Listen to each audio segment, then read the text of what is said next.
This weekend misled a lot of people into believing this game is something that it really isn't, and I think that's by design. So let me give you a rundown of everything I found.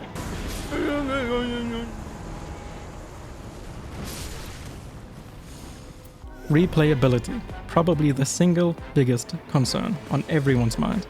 The network test gave us a very skewed perspective, because we weren't really supposed to beta test. The sessions were designed for the average Joe. If I was a 40-year-old dad coming home from work, I would have been able to catch 1 or 2 sessions and get nowhere near seeing everything. People like me, however, attended every session, which obviously tends to burn you out a little bit and kind of affects your opinion on the game. So what about variety? In the network test we had 2 maps, so to speak. Although I believe the proper terminology is seeds.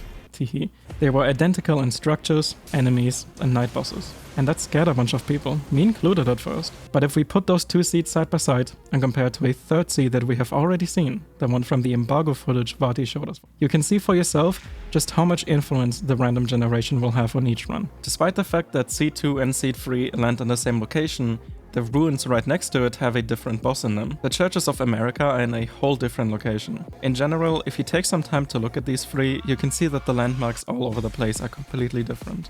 In an interview between the game director for Nightreign, Zunia Ishizaki, and IGN, Ishizaki said the following. So, the random elements in each session basically come down to anything you find dotted around the map. But then what about maps? Will we see Caelid or other parts from the base game? In the same interview, Ishizaki confirmed that there will only be one map, Limveiled. So there will not be a whole new map type depending on the boss you select, but there will be some quite drastic changes to the map that occur as you progress through the game. Those elements can be seen in the trailer and the Steam page. We can see a Saint Trina type night event happening where the entire sky is like purple sleepy looking, and it definitely appears to be in Limveiled. Also, can we talk about these giants in the background? Like, we have no information on them. They are creepy, they materialize during the night. I don't know what they're about, and I want to know. In another screenshot we can see Freya, the spider boss from Dark Souls 2, in a foggy forest, which I assume would be one of the night bosses. And then in the trailer we can see a spider-infested scarlet rot swamp, and once again, I think the light in the top left is sunlight, so this is probably just a part of Limveiled, or maybe all of it infested.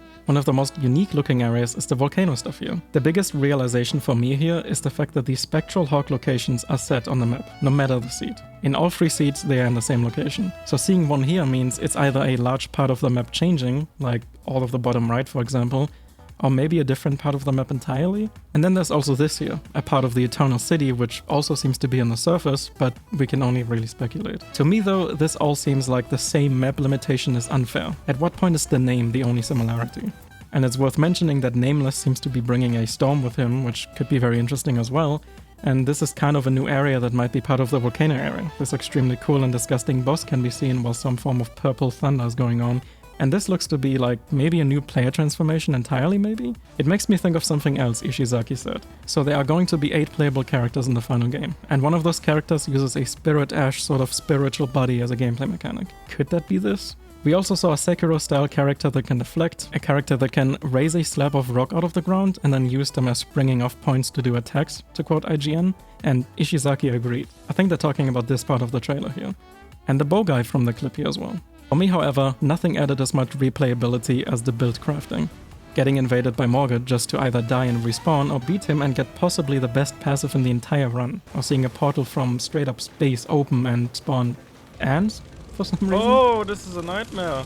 But they too will reward you with the same powerful passive. Just such an enjoyable balance between risk and reward. God!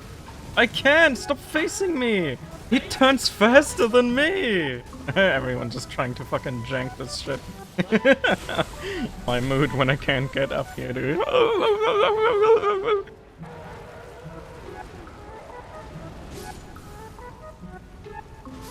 May I?